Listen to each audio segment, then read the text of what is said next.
Hello दोस्तों, नमस्कार। Welcome to our YouTube channel agri fast track with agri वाला। तो दोस्तों, जैसा कि आप आज देख रहे हैं, हम एनिमल प्रोडक्शन का जो था फर्स्ट पार्ट लेकर के आए हैं। नेमरा सुंडा सर की जो बुक है उस पर आधारित है ये वीडियो। तो दोस्तों, चलिए अपनी क्लास को शुरू करते हैं। Total life stock population in India होता है, इसका जो है ये डाटा तो पुराना हो चुका है। हम आपको आगे जो क्लास लेकर के आएंगे और एक क्लास उसमें ये जो एग्रीकल्चर का जितना भी करंट का डाटा है उसमें जो है करंट की इन्फॉर्मेशन आप लोगों को प्रोवाइड करा देंगे। तो दोस्तों, चलिए शुरू करते हैं। Total life stock population in India जो 19-20 का डाटा है उसमें 535.85 या 536 million.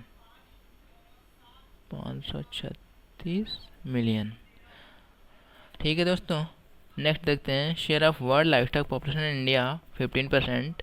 Cattle population in India कितना है? इसमें मोर देन 205 मिलियन दिया है, लेकिन ये पुराना हो चुका है। जो करंट का डाटा है 19-20 का वो कितना है? 192.85 मिलियन। 192.85 मिलियन है। 192.85 मिलियन। ठीक है दोस्तों, आगे देखते हैं। बफेलो पॉपुलेशन इन इंडिया कितना है?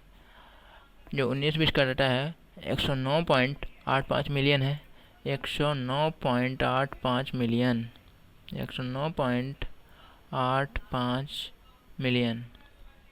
ठीक है दोस्तों, फिर आता है cattle disease that is communicated to man. कौन होता है? थ्रू एंथ्रैक्स होता है कैटल डिजीज, जो मैन में भी प्रसारित हो जाता है। कैटल से, जानवरों से मैन में प्रसारित हो जाता है। और एंथ्रैक्स डिजीज जो होता है इसे वुल सॉर्टर डिजीज भी कहते हैं, या ऊन छांटने वालों का डिजीज भी कहा जाता है। क्योंकि ये जो लोग मतलब सीप्स होती हैं उनमें जो ऊन की जब छटाई होती है, तो जो लोग छटाई करते हैं, तो कभी कभी क्या होता है कि सीप में अगर एंथ्रैक्स है तो उससे लोगों में भी, जो जो व्यक्ति जो छटाई करते हैं उनमें भी जो होता है फैल जाता है। ठीक है दोस्तों, आगे देखते हैं। Cow milk is light yellow colour and due to carotene. जो गाय का दूध होता है ये लाइट येलो कलर इसमें किसके कारण होता है? तो कैरोटीन के कारण होता है। कैरोटीन। और जो होता है the milk is white in colour to presence of casein के कारण जो होता है वाइट जो होता है मिल्क का कलर जो होता है वाइट होता है। इसके बाद में क्या होता है? The carbohydrate of sugar constituent of the milk. जो कार्बोहाइड्रेट है इसमें sugar constituent of the milk क्या होता है? लैक्टोज होता है। सभी को पता होगा इसे जो होता है जो होता है मिल्क शुगर भी, मिल्क शुगर के नाम से भी जाना जाता है। Milk is deficient in element iron. जब एलिमेंट की बात की जाए दोस्तों तब आयरन होगा, और अगर एलिमेंट ना पूछे, पुअर सोर्स पूछ जाए कि मिल्क जो होता है milk is poor source of, तो आयरन एंड विटामिन सी दोनों होते हैं। ठीक है दोस्तों, आगे देखते हैं। Milk production is maximum in, सबसे ज़्यादा होता है मिल्क प्रोडक्शन कहाँ होता है? उत्तर प्रदेश में होता है। हाईएस्ट मिल्क प्रोडक्शन जो है इंडिया में कहाँ है? Uttar Pradesh. The state which is second in milk production जो है सेकेंड हाईएस्ट नंबर पे कौन आता है? तो राजस्थान आता है। राजस्थान आता है। इसके बाद में क्या आता है? Fat globule in the milk are in the form of, होता है जो मिल्क में जो होता है फैट ग्लोब्यूल्स किसके फॉर्म में पाई जाती हैं? तो इमल्सन फॉर्म में होता है। इमल्सन फॉर्म में पाई जाती हैं। और प्रोटीन जो होती है मिल्क में किस फॉर्म में पाई जाती है? Protein present in the milk in the form of, तो कोलाइडल फॉर्म में पाई जाती है। और इसके बाद में क्या आता है? Lactose and minerals are present in the form of, तो सॉल्यूशन। एग्जाम में अगर दोस्तों सॉल्यूशन या ट्रू सॉल्यूशन जो भी ऑप्शन हो दोनों सही होंगे। यहाँ पे सॉल्यूशन दिया गया है तो यहाँ पे सॉल्यूशन सही होगा। इसके बाद में आता है milk is the poor source of iron vitamin C. जब एलिमेंट की बात करी जाए तो केवल आयरन होगा, और जो पुअर सोर्स पूछा जाए किसका पुअर सोर्स होता है? तो विटामिन सी एंड आयरन दोनों होगा। ठीक है दोस्तों, आगे देखते हैं। India rank first in production of carpet wool, जो होता है कारपेट वूल में जो होता है इंडिया का जो होता है फर्स्ट रैंक रखता है India. Best crop for silage making, सबसे अच्छी क्रॉप जो होती है साइलेज मेकिंग के लिए कौन सी होती है, मेज होती है। फिर आता है टेम्परेचर ऑफ आर्टिफिशियल वेजाइना कितना होता है, 42 degree centigrade. Temperature of artificial जो होता है आर्टिफिशियल वेजाइना कितना कितना होता है, 42 डिग्री सेंटीग्रेड होता है। फर्स्ट क्लोन ऑफ एडल्ट सीप एनिमल जो होता है विलमोंट डेवलप्ड डॉली सॉरी क्या दिया है कि first clone of adult sheep animal, तो डॉली आती है। और अगर पूछ दिया जाए डेवलप्ड बाई, तो आता है यहाँ पे विलमोंट आ जाता है। ये किसके द्वारा डेवलप्ड की गई थी, विलमोंट, विलमोंट। ठीक है, आगे देखते हैं। In India wool production is maximum in होता है राजस्थान। राजस्थान जो होता है इंडिया में सबसे ज़्यादा वूल का प्रोडक्शन करता है, अकेले 35% वूल जो होता है प्रोड्यूस करता है राजस्थान। फिर इसके बाद आता है disbudding in calf of newborn is due to, disbudding in calf of newborn is due to at the age of 4 to 10 days पर करते हैं डिसबर्डिंग। और इसके बाद में क्या आता है, swelling due to the collection of gases in rumen of the milk is bloat. दोस्तों यहाँ पे कह रहा है कि जो होता है गैस र्यूमन में जो होता है जब गैसेस का कलेक्शन होता है, गैसें जब एकत्रित हो जाती हैं तो उसके कारण जो स्वेलिंग आ जाती है उसे क्या कहते हैं, हम ब्लोट कहते हैं। ठीक है, आगे देखते हैं। Protein content in colostrum of cow, cow का जो होता है कोलेस्ट्रम मिल्क जो होता है उसमें प्रोटीन कंटेंट कितना होता है, तो उसमें प्रोटीन का कंटेंट होता है 17.8%। और जो बफेलो का जो होता है कोलेस्ट्रम मिल्क होता है उसमें 21.4% होता है। दोस्तों कितना होता है, 21.4, और काऊ में कितना होता है तो 17.8, और बफेलो में 21.4। ठीक है, आगे देखते हैं। Generally rumen have 4 chambered stomach, क्या जो होता है जनरली र्यूमेन हैव, र्यूमेन जो र्यूमिनेंट है जो होता है, र्यूमिनेंट जो होते हैं वो क्या उनका जो होता है स्टमक होता है वो 4 भागों में डिवाइड होता है। कौन कौन से जो होते हैं र्यूमिनेंट, जितने भी र्यूमिनेंट हैं, तो र्यूमिनेंट का एग्जाम्पल क्या होता है, कैटल है, शीप है, गोट है, डियर है। एस्केप्ड कैमल, कैमल जो होता है ये स्यूडो र्यूमिनेंट होता है, और ये जो होते हैं ये र्यूमिनेंट आते हैं। कैटल, शीप, गोट, डियर जितने हैं ये जो है र्यूमिनेंट है। कैमल जो होता है ये किस में आता है, कैमल ये होता है स्यूडो र्यूमिनेंट। ठीक है दोस्तों, इसका जो तो कैमल का होता है स्टमक 3 चैम्बर्ड में डिवाइड होता है, और जो र्यूमिनेंट जो होते हैं उनका होता है 4 चैम्बर्ड में डिवाइड होता है। जो होता है कौन कौन से पार्ट में डिवाइड होता है, तो आता है र्यूमेन, रेटिकुलम, ओमेजम और एमोमेजम, ये जो होते हैं र्यूमेन के पार्ट होते हैं। ठीक है दोस्तों, आगे देखते हैं। Milk is the rich source of calcium, milk जो होता है किसका रिच सोर्स होता है, तो आता है कैल्शियम एंड फास्फोरस जो होता है, and excellent source of vitamin E, vitamin A का जो होता है, vitamin A excellent source of vitamin A होता है, विटामिन ए का जो होता है अच्छा स्रोत है, एंड कैल्शियम एंड फास्फोरस जो होता है ये इसका भी रिच सोर्स है। फिर आता है आगे देखते हैं। India's position first in world milk production होता है। ये डाटा दोस्तों यहाँ पे पुराना हो चुका है, हम जो आगे क्लास लेके आएंगे उसमें हम आपको बता देंगे फ़िलहाल। ठीक है, यहाँ पे दिया है India's position first in world milk production, total buffalo production and total cattle population. तो दोस्तों एक कैटल पॉपुलेशन में तो इंडिया का जो होता है सेकेंड स्थान है, सेकेंड जो होता है इंडिया रैंक रखता है कैटल के पॉपुलेशन में, और जो होता है बफेलो पॉपुलेशन में जो है फर्स्ट रैंक रखता है। ठीक है, और टोटल मिल्क प्रोडक्शन जो होता है इसमें जो होता है मिल्क प्रोडक्शन जो है उसमें भी इंडिया जो होता है फर्स्ट रैंक रखता है। एक तो मिल्क प्रोडक्शन हो गया, इसमें फर्स्ट रैंक है इंडिया की। टोटल बफेलोज प्रोडक्शन जो है इसमें इंडिया की फर्स्ट रैंक है, और टोटल कैटल पॉपुलेशन जो प्रोडक्शन जो है इसका कैटल प्रोडक्शन जो है इसकी जो होती है इंडिया की अब जो होता है सेकेंड हो गया है। और वूल प्रोडक्शन जो है वूल प्रोडक्शन में इंडिया की जो होते हैं 9th रैंक है। The world first in vitro fertilize buffalo calf क्या है, तो प्रथम the most commonly used cryoprotectant for freezing of semen क्या होता है, ग्लिसरॉल है। The most commonly used cryoprotectant for freezing of semen, तो क्या आता है, ग्लिसरॉल आता है। क्राई प्रोटेक्टेंट जो है, cry protectant for freezing of semen, semen के होता है फ्रीजिंग के लिए होता है क्या होता है, तो आता है ग्लिसरॉल होता है, ग्लिसरॉल। इसके बाद दोस्तों आता है collagen is the main protein of skin and connective tissue, होता है collagen is the main protein of skin, जो होता है स्किन की जो होता है मेन प्रोटीन कौन सी है, तो कोलाजन आती है। ठीक है दोस्तों, आगे देखते हैं light receptor pigment in animal, क्या होता है, मेलानिन।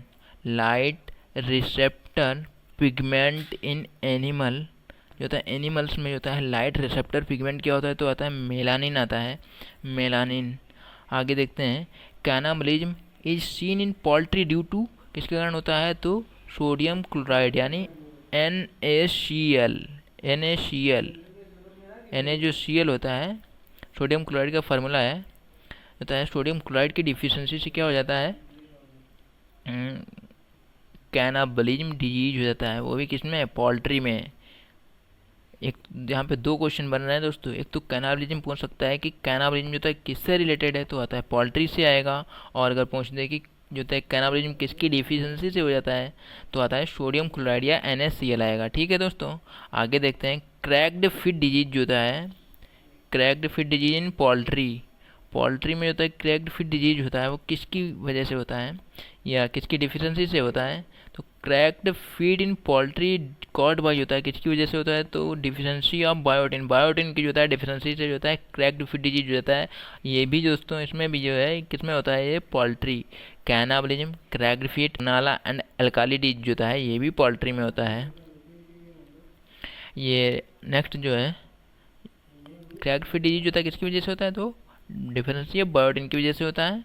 कैनाबलिज्म किसकी वजह से होता है, तो सोडियम क्लोराइड डिफिशिएंसी से होता है। फिर इसके बाद में क्या आता है, तो है डिग्नाला एंड अल्काली डिजीज जो होता है कार्ड बाई किसकी वजह से होता है, तो डिग्नाला एंड अल्काली डिजीज जो है दोस्तों ये किसकी वजह से होता है, तो सेलेनियम की वजह से। टॉक्सिसिटी ऑफ सेलेनियम यानी होता है टॉक्सिसिटी ऑफ सेलेनियम, सेलेनियम की जो होता है अधिकता के कारण हो जाता है दोस्तों, होता है टॉक्सिसिटी ऑफ सेलेनियम होता है अधिकता से होता है दोस्तों।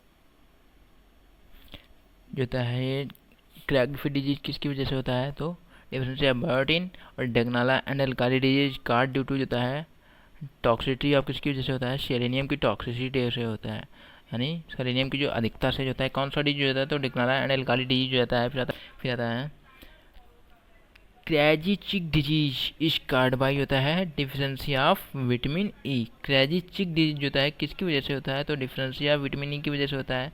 ये भी जो होता है किसका है, ये चारों डिजीज जो है दोस्तों पोल्ट्री में होते हैं, ये चारों जो डिजीज दिए गए हैं ये पोल्ट्री में होते हैं, याद रखना। एक तो cannibalism, deficiency of sodium chloride, रहता है cracked feet, deficiency of biotin, Degnala and alkali disease, toxicity of selenium, and crazy chick disease जो होता है डिफिशिएंसी ऑफ विटामिन ई। ये सभी जो होते हैं किसकी वजह जो होता है डिफिशिएंसी से हो रहे हैं, और केवल जो होता है डेग्नाला अल्काली डिजीज है अधिकता से हो रहा है, टॉक्सिसिटी से हो रहा है। ठीक है दोस्तों, चलते हैं हम नेक्स्ट आगे देखते हैं। Breed of poultry excellent for boiler purpose जो होता है, बॉयलर पर्पज के लिए जो होता है पोल्ट्री की जो होती है कौन सी ब्रीड जो होती है बहुत अच्छी आती होता है, बहुत ही ज़्यादा अच्छी है, तो कौन सी आती है, प्लाईमाउथ रॉक होती है। फिर इसके बाद में क्या होता है, a pregnancy of cow does not come in heat due to जो होता है प्रेजेंस ऑफ जो है प्रेग्नेंट काऊ जो होती है वो किसकी वजह से जो होता है दोबारा होते हैं उसमें गर्मी के लक्षण जो होते हैं नहीं प्रेजेंट होते हैं, वो जो होता है किसकी वजह से होता है, तो कार्पस ल्यूटियम की वजह से होता है। कहता है animal protein factor is known as क्या होता है, कोबालामाइन। एनिमल प्रोटीन फैक्टर क्या है, तो कोबालामाइन है। Fat content in double tone milk जो होता है, डबल टोन मिल्क जो होता है क्या है, डबल टोन मिल्क में फैट परसेंट कितनी होती है, 1.5% होती है, या 1.5% कर सकते हैं, या 1.5%। ऐसे दोस्तों यहाँ पे आपको बता दें कैसे याद रखना है। अक्सर जो होता है ये डबल टोन मिल्क और सिंगल टोन मिल्क में जो होता है हम लोग भूल जाते हैं, तो D से डबल और D से 1.5 ऐसे याद रखना है। ठीक है दोस्तों, fat content in double tone milk, तो कितना होता है, डबल से डी से 1.5 और जो होता है डी से डबल। ठीक है, तो जब इसमें 1.5% क्या है, ये फैट है, और इसमें एस एन एफ कंटेंट कितना होता है, एस एन एफ कंटेंट जो होता है वो होता है 9% होता है। ठीक है दोस्तों, डबल टोन मिल्क की बात कर रहे हैं। डबल टोन मिल्क में जो होता है एस एन एफ कंटेंट 9% होता है। और अगर यहीं पे देख लेते हैं हम सिंगल टोन मिल्क की, सिंगल टोन मिल्क, ठीक है, जो सिंगल टोन मिल्क होता है इसमें फैट परसेंट जो होता है कितना होता है, 3% होता है।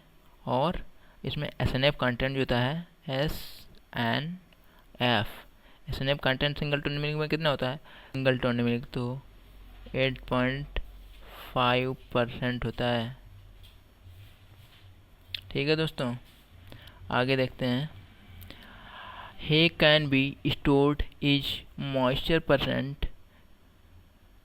परसेंट बिलो 16% होता है, यानी हे को जब हम स्टोर करते हैं तो उसमें जो होता है मॉइस्चर परसेंट कितना होना चाहिए, तो 16% जो होता है इससे कम होना चाहिए, बिलो दिया है जो 16% से कम होनी चाहिए।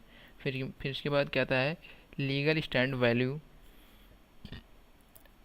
Stand value for solid not fat यानी S N F in cow milk में जो होता है एस एन एफ कॉन्टेंट, इसकी लीगल स्टैंडर्ड वैल्यू पूछी गई है काउ मिल्क की, तो 8.5% होती है। फिर इसके बाद आता है let down of milk in cow is due to, क्या होता है, सेक्रेशन ऑफ ऑक्सीटोसिन जो होता है इसका जब सेक्रेशन होता है तो इससे क्या होता है, लेट डाउन ऑफ मिल्क किसकी वजह से होता है, तो सेक्रेशन ऑफ ऑक्सीटोसिन की वजह से होता है। आगे देखते हैं दोस्तों, मिल्क लिपिड इज क्या होता है, लेस्थिन क्या है, मिल्क लिपिड है, मिल्क लिपिड इज लेस्थिन, और लेस्थिन इज यूज्ड एज किसके रूप में लेस्थिन होता है दोस्तों, यहाँ पे एक और देख लेते हैं क्वेश्चन आगे। लेस्थिन इज यूज्ड क्या है, लेशिथिन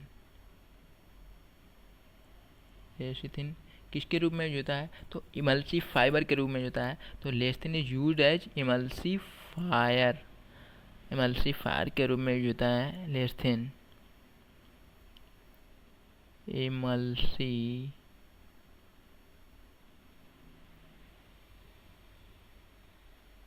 इमल्सीफायर के रूप में दोस्तों जो होता है ये जो होता है जो होता है लेस्थिन, ये मिल्क लिपिड जो होती है, मिल्क लिपिड भी है, लेस्थिन क्या है, मिल्क लिपिड भी है, और ये किसके रूप में होता है, तो इमल्सीफायर के रूप में होता है। ठीक है, आगे देखते हैं। Scientific castration is done by using of instrument is known as, क्या होता है, तो बर्डियो कास्ट्रेटर होता है, Burdizzo castrator. Scientific castration is done by using an instrument known as, उसे क्या किस नाम से जानते हैं, तो बर्डियो कास्ट्रेटर के नाम से जानते हैं। फिर इसके बाद में क्या आता है, इसके बाद आता है only essential fatty acid of poultry is, तो only essential fatty acid of poultry का होता है इसेंशियल एसिड क्या होता है, ओनली लगा, ये याद रखना दोस्तों, only essential fatty acid of poultry linoleic acid होता है, और इसेंशियल एमिनो एसिड क्या होता है, ग्लाइसिन। फॉर पोल्ट्री के लिए ये है वो भी ओनली इसेंशियल फैटी एसिड है, और ओनली इसेंशियल एमिनो एसिड, एक तो फैटी एसिड और एक एमिनो एसिड। जो एमिनो एसिड होता है वो क्या होता है, तो एमिनो एसिड,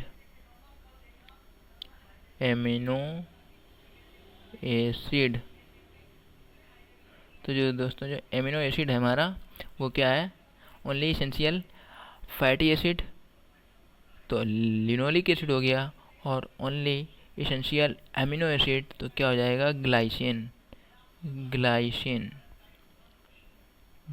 होता है दोस्तों हमारा। और दोनों पोल्ट्री में ही है ये जो होता है, लिनोलिक एसिड क्या है, ओनली इसेंशियल फैटी एसिड है, और ओनली ग्लाइसिन क्या है हमारा, तो ग्लाइसिन जो होता है ओनली इसेंशियल एमिनो एसिड है। ठीक है दोस्तों, फिर आता है माल्टोज बराबर क्या होता है, माल्टोज जो होता है ग्लूकोज 1 ग्लूकोज प्लस 1 ग्लूकोज बराबर होता है माल्टोज इज फाउंड इन होता है जर्मिनेटेड सीड जो होते हैं, जर्मिनेटेड सीड जो सीड होते हैं वो जब जर्मिनेट होते हैं, अंकुरित जो बीज होते हैं उनमें कौन सी शर्करा पाई जाती है, तो माल्टोज शर्करा पाई जाती है, याद रखना दोस्तों। आगे देखते हैं 1 ग्लूकोज प्लस 1 फ्रक्टोज बराबर क्या होता है, सुक्रोज होता है। सुक्रोज बराबर, सुक्रोज जो होता है क्या होता है, तो 1 ग्लूकोज प्लस 1 फ्रक्टोज बराबर सुक्रोज, सुक्रोज। ठीक है दोस्तों। फिर इसके बाद क्या आता है, इसके बाद आता है 1 glucose plus 1 galactose, 1 glucose plus 1 galactose.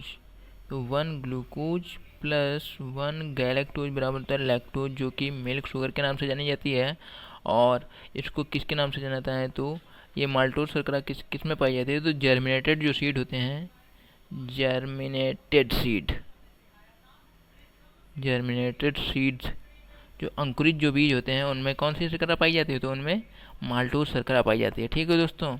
आगे देखते हैं, सल्फर कंटेनिंग विटामिन्स आर। तो सल्फर कंटेनिंग विटामिन्स आर क्या कौन कौन सी हैं, सल्फर कंटेनिंग विटामिन्स कौन कौन सी हैं, तो थायमिन एंड बायोटिन होता है। थायमिन एंड बायोटिन जो है क्या है, तो सल्फर कंटेनिंग विटामिन्स हैं। And sulphur containing amino acid are. तो सल्फर कंटेनिंग एमिनो एसिड जो होते हैं ये किसमें होता है, सिस्टीन, सिस्टाइन एंड मेथियोनिन। ये सल्फर कंटेनिंग एमिनो एसिड और ये सल्फर कंटेनिंग विटामिन्स। विटामिन कौन सी होती है, थायमिन एंड बायोटिन होती हैं। और सल्फर कंटेनिंग अमीनो एसिड क्या होता है, तो सिस्टीन एंड सिस्टाइन होता है। दोस्तों ये वाला यूपी कैटेट में एग्जाम में ये पूछा गया था क्वेश्चन, यूपी कैटेट में सेकंड क्वेश्चन जो अभी बताया है ये यूपी कैटेट में आया था, sulphur containing amino acid are. तो इसमें सिस्टीन, सिस्टाइन एंड मेथियोनिन ये तीनों जो हैं याद रखना, ये यूपी कैटेट में आ चुका है। आगे देखते हैं, the best way of prevent fatal septicemia in young cows is to make sure that they get. जो होता है फैप्टल सेप्टिसीमिया जो होता है, इसके जो होता है इसको कौन रोकता है, तो जब जो होते हैं नए जो ये बछड़े होते हैं इनमें जो होता है फैटल सेप्टिसीमिया हो जाता है, तो इसके लिए जो होता है इसको रोकने का जो होता है बेस्ट अच्छा जो होता है वो उपाय क्या है, तो इसके लिए आता है कोलेस्ट्रम उनको पिलाया जाता है, जो इसीलिए कोलेस्ट्रम दिया जाता है। फैटल सेप्टिसीमिया जो है ये नहीं होता है। ठीक है दोस्तों। आगे देखते हैं, the biggest compartment of ruminant क्या होता है, रूमिनेंट स्टमक जो होते हैं, जो रूमिनेंट स्टमक होते हैं, रूमिनेंट स्टमक होता है उसका जो होता है बिगेस्ट पार्ट क्या होता है, तो र्यूमेन, र्यूमेन जो होता है सबसे बड़ा पार्ट होता है। ठीक है दोस्तों, र्यूमेन सबसे बड़ा पार्ट होता है। 4 पार्ट होते हैं रूमिनेंट स्टमक के, र्यूमेन, रेटिकुलम, ओमेजम और एपोमेजम। ठीक है दोस्तों। और जो होता है एक बात और आपको बता दें, जो कैमल होता है उसमें ओमेजम जो पार्ट होता है, ओमेजम स्टमक का जो होता है ओमेजम पार्ट, तीसरा जो पार्ट है र्यूमेन, रेटिकुलम, ओमेजम और एपोमेजम, तीसरा जो पार्ट है ओमेजम वो अब्सेंट होता है। दोस्तों इसको याद कैसे रखना है, तो याद रखना है कैमल जो होता है, कैमल में कितने कैमल का जो स्टमक होता है उसका जो होता है, एक तो कैमल जो है पहली बात तो सीडो स्टमक है, दूसरी बात ये कि जो कैमल है उसमें जो होता है सीडो स्टमक किसके कारण है, तो उसमें क्योंकि 4 पार्ट नहीं पाए जाते हैं, 3 पार्ट पाए जाते हैं, तो जो है वो सीडो स्टमक बोला जाता है। ठीक है दोस्तों। और उसमें 3 पार्ट पाए जाते हैं और तीसरा पार्ट ही अब्सेंट होता है, ऐसे याद रखना है। 3 पार्ट कैमल में जो होता है कितने पार्ट पाए जाते हैं स्टमक के, तो 3 पार्ट होते हैं और अब्सेंट कौन सा होता है, तीसरा पार्ट ही अब्सेंट होता है, तो ऐसे याद रखना है। और तीसरा पार्ट होता है कौन है, पहला होता है र्यूमेन होता है, दूसरा होता है रेटिकुलम और तीसरा होता है ओमेजम, चौथा होता है एपोमेजम। तो ओमेजम जो होता है एब्सेंट होता है दोस्तों। ठीक है। आगे देखते हैं, द बॉइलिंग पॉइंट हम मिल्क कितना होता है 100.17 डिग्री सेंटीग्रेड। कहीं कहीं दोस्तों आपको 100.1 ही केवल मिलेगा, तो इसे याद रखना 100.17 डिग्री सेंटीग्रेड जो होता है बॉइलिंग पॉइंट, मिल्क मिल्क का जो होता है बॉइलिंग पॉइंट जो है ये। ठीक है दोस्तों। आगे देखते हैं, the main storage polysaccharide in animal cell. Animal cell जो होता है इसमें मेन स्टोरेज पॉलीसेक्राइड जो होता है, ऐसे याद रखना इसको कि एनिमल जो सेल होती हैं उनकी जो होती है पॉलीसेक्राइड जो होते हैं उसमें कौन सी, अगर क्वेश्चन कहीं आपने पढ़ा भी होगा कि एनिमल जो होता है सेल होती हैं उनमें कौन सी शर्करा पाई जाती है, तो ग्लाइकोजन जो होता है शर्करा पाई जाती है, तो ऐसे याद रखना है। लेकिन ग्लाइकोजन जो है कैसी शर्करा है, तो पॉलीसेक्राइड शर्करा है, तो इसे आसानी से याद हो जाएगा। Main storage polysaccharide in animal cell तो आता है ग्लाइकोजन आता है दोस्तों।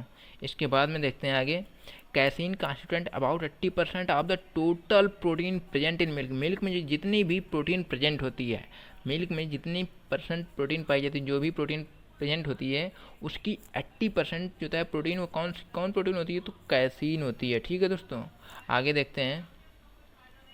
The most variable constituent of milk, milk का जो होता है मोस्ट वेरिएबल कॉन्स्टिट्यूएंट क्या होता है, फैट होता है। और अगर पूछ दिया जाए कि कोलेस्ट्रम का जो होता है मोस्ट वेरिएबल कॉन्स्टिट्यूएंट, तो भी ये फैट ही होता है। ठीक है दोस्तों, इसके बाद आता है the process of dehorning is accomplished by applying caustic products. होता है डिहानिंग जब की जाती है पशुओं में, डिहानिंग की क्रिया इसमें सिंग रोधन जो होता है, सिंग रोधन जो होता है वो पशुओं में किया जाता है। उसमें तक किसका यूज किया जाता है, तो कास्टिक पोटास का यूज किया जाता है। ठीक है दोस्तों, देखते हैं नेक्स्ट, देखते हैं the poultry specially reared for meat production is known as. Meat production के लिए जो होता है पोल्ट्री को जो होता है मुर्गी पालन करते हैं, मीट प्रोडक्शन के लिए जब करते हैं तो उसे क्या कहते हैं, बॉयलर कहते हैं। और जब एग प्रोडक्शन के लिए करते हैं तो उसे क्या कहते हैं, उसे लेयर कहते हैं। ठीक है दोस्तों, याद रखना। आगे देखते हैं the protein which can not be digested. कौन सी प्रोटीन जो होती है डाइजेस्टेड नहीं होती, तो आती है इलास्टिन। इलास्टिन प्रोटीन जो होती है ये पाचित नहीं होती है। ठीक है दोस्तों, याद रखना। आगे देखते हैं which is use for treatment of oxalate poisoning. Oxalate poisoning के ट्रीटमेंट के लिए किसका यूज करते हैं, तो आता है कैल्शियम कार्बोनेट होता है। फिर आता है फ्रेशली ड्राउन मिल्क जो होता है, freshly drown milk has a pH value of, जो फ्रेशली ड्राउन मिल्क होता है उसके पीएच वैल्यू 6.5 टू 6.7, कहीं के दोस्तों इसका जो होता है 6.4 टू 6.7 तक लिखा है। ओके दोस्तों, आगे देखते हैं the disease in which animal aborts और gives birth to a dead और weak calf is known as, क्या कहलाता है, ब्रूसेलोसिस कहलाता है। डिजीज जिसमें जो होता है पशु जो होता है अबॉर्ट्स माने होता है एबॉर्शन नहीं होता है, उससे बना है अबॉर्ट्स। तो उसमें जो होता है पशु जो होता है उसका जो होता है give birth to a dead, जो होता है जब उसके बछड़े का पशु जो होता है बच्चे का जब जन्म होता है तब, या तो अगर वो मर गया है या उस जो होता है वो कमज़ोर है बछड़ा, तो या फिर उसका एबार्सन हो गया है, तो उस क्रिया को जो होता है हम क्या बोलेंगे, उस हो जाता है वो किसकी वजह से हो जाता है, एबार्सन हो जाता है जो ब्रूसेलोसिस की वजह से हो जाता है। और ब्रूसेलोसिस जो डिजीज़ है इसे होता है क्या कहते हैं, कॉन्टाजियस एबॉर्शन भी कहते हैं। इसका दूसरा नाम क्या है, कॉन्टाजियस एबॉर्शन, कॉन्टाजियस एबॉर्शन भी कहते हैं। ठीक है दोस्तों, फिर नेक्स्ट देखते हैं the deficiency of manganese in poultry caused, क्या होता है, पोल्ट्री में जो होता है मैग्नीज की डिफिशेंसी से कौन सा जो होता है डिजीज हो जाता है, तो आता है पेरोसिस होता है। और जो होता है जिंक की डिफिशेंसी से होता है पैराकेरेटोसिस। ठीक है दोस्तों, जिंक की डिफिशेंसी होता है पैराकेरेटोसिस, और जो होता है मैग्नीज की डिफिशेंसी से होता है वो क्या होता है, पेरोसिस होता है। ठीक है दोस्तों, याद रखना। आगे देखते हैं oxidation of fat is called as beta oxidation. Oxidation fat का जो होता है ऑक्सीडेशन होता है क्या कहलाता है, बीटा ऑक्सीडेशन कहलाता है। ठीक, आगे देखते हैं protein which is soluble in water and heat coagulable is आता है एल्ब्यूमिन आता है, एल्ब्यूमिन। नेक्स्ट देखते हैं दोस्तों, नेक्स्ट ये पास्चुराइजेशन जो होता है, पास्चुराइजेशन क्रिया है, इसके बारे में बताया गया है। It is done to kill all the pathogenic and most of the non-pathogenic bacteria। कौन सा बैक्टीरिया है, तो क्लॉस्ट्रिडियम बॉटुलिनम। ठीक है, कह रहा है कि जो पैथोजेनिक बैक्टीरिया होते हैं या most of the non pathogenic bacteria जो हैं ये होते हैं, इनको जब हम मारते हैं, most of the non pathogenic जो होते हैं इनको जो है पास्चुरेशन की क्रिया के द्वारा मारते हैं। नॉन पैथोजेनिक बैक्टीरिया या पैथोजेनिक बैक्टीरिया जो होते हैं इनको किस क्रिया के द्वारा मतलब कंट्रोल करते हैं या मारते हैं, तो जो होता है क्या होता है, तो पास्चुरेशन की क्रिया की जाती है। और वो बैक्टीरिया जो नॉन पैथोजेनिक बैक्टीरिया कौन सा है, नॉन पैथोजेनिक बैक्टीरिया है क्लॉस्ट्रिडियम बॉटुलिनम, ये नॉन पैथोजेनिक बैक्टीरिया है। ठीक है, आगे देखते हैं मेथड, ये जो होते हैं पास्चुराइजेशन के मेथड दिए गए हैं दोस्तों। देखते हैं कौन कौन मेथड हैं पास्चुराइजेशन के। इसमें जो होता है low temperature long time LT and HTST। Low temperature long time and high temperature short time, HTST और LT। ये दो मेथड होते हैं, LT एंड HTST। इसमें होता है low temperature long time and high temperature start time. और इसमें देखते हैं कि LT का टेम्परेचर कितना होता है। तो एक्सपोजिंग अ मिल्क एट 61 से 63 डिग्री सेंटीग्रेड फॉर 30 मिनट के लिए जो होता है दोस्तों, इसमें गर्म किया जाता है 30 मिनट के लिए, जो होता है 61 से 63 डिग्री टेम्परेचर पर जो होता है मिल्क को जो होता है गर्म किया जाता है। ठीक है, आगे देखते हैं, ये होता है high temperature short time HTST जो है कितना, ये कितने टेम्परेचर पे जो होता है गर्म करते हैं इसमें, तो 71 से लेकर 76.6 डिग्री सेंटीग्रेड फॉर 15 सेकेंड। ठीक है दोस्तों, 15 सेकेंड के लिए जो होता है इसको 71 से लेकर 76.6 डिग्री सेंटीग्रेड टेम्परेचर पर गर्म किया जाता है। और आगे देखते हैं अल्ट्रा हाई टेम्परेचर UHT जो होता है, क्या होता है UHT, अल्ट्रा हाई टेम्परेचर जो है कितना होता है सेकेंड के लिए 149 डिग्री सेंटीग्रेड पर 0.5 सेकेंड के लिए गर्म करते हैं। और 148 डिग्री सेंटीग्रेड पर 1 to 5 सेकेंड के लिए गर्म करते हैं दोस्तों, UHT अल्ट्रा हाई टेम्परेचर।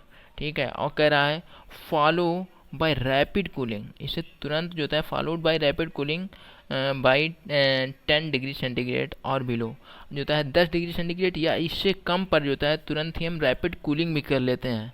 ठीक है दोस्तों, और इसको जो होता है अगर देखें हम फ़ारेनहाइट में देख लें, LT जो होता है इसको फ़ारेनहाइट में ये होता है 145 डिग्री फ़ारेनहाइट, 145 डिग्री फ़ारेनहाइट।